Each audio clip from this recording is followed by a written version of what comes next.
We don't miss the clothes, we don't miss the makeup. What we do miss is the freedom to be unreadable, the freedom to exist without having to explain ourselves to other people. We miss that feeling, and that is why people are calling the 2026 the new 2016. And it's not necessarily because we want to go backwards, but it's because we are exhausted by the curation, optimization, and the constant visibility on social media. We want to be messy. We want to be unfiltered. And that is why the very two aesthetics that will be trending in 2026 will be the Heidi boy and the indie sleaze. When people are referencing 2016, they're not necessarily referencing a specific trend or like a trend cycle. They're referencing the last cultural moment before social legibility. Within the past few years, everyone needed to have a personal brand to succeed on social media.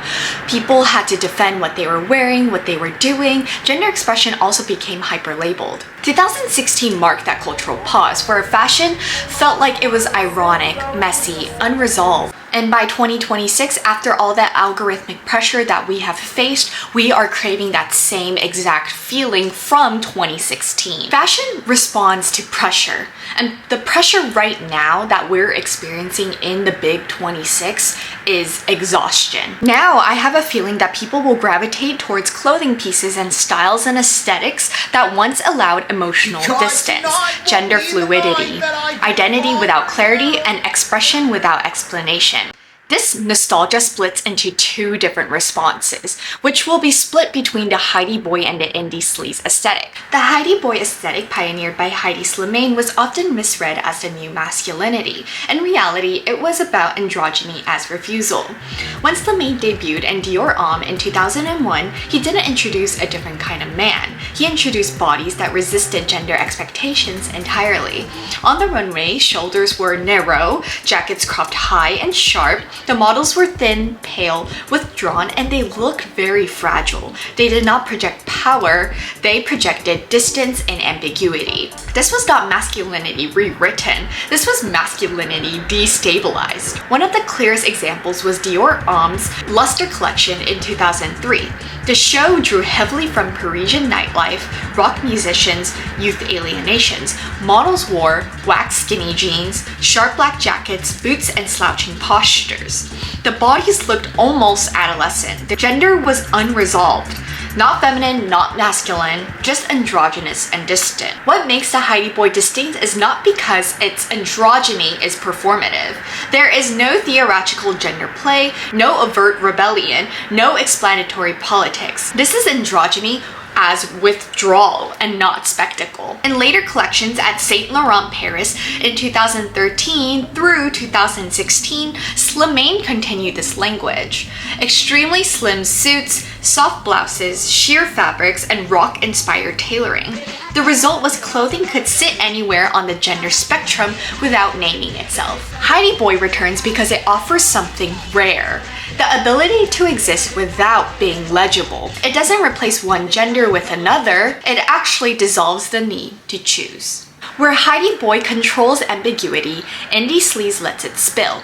Indie sleaze was never runway born.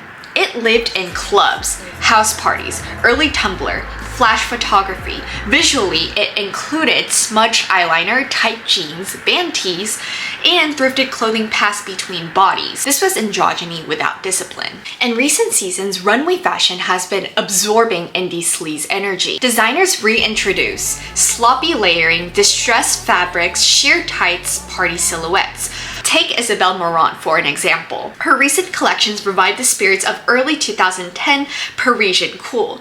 Leather jackets thrown on top of sheer tops, mini dresses paired with tights and boots, smudged makeup, and silhouettes that feel pulled from the late night dance floor rather than a polished showroom. Similarly, brands like D2 and Diesel lean into distressed denim, chaotic layering, and overtly sexual party aesthetics with low-rise jeans, sheer fabrics, and club-inspired silhouettes. Heidi boy and indie sleaze appear the opposite, but in reality, they align and parallel very much. They both reject clean definitions of gender, hyper-curated influencer aesthetics, wellness as identity, and constant emotional legibility. And people might be wondering, why are we constantly comparing 2016 to 2026? Why are we looking back at the old fashion trends? Why do we think that 2026 is going to be a repeat of 2016?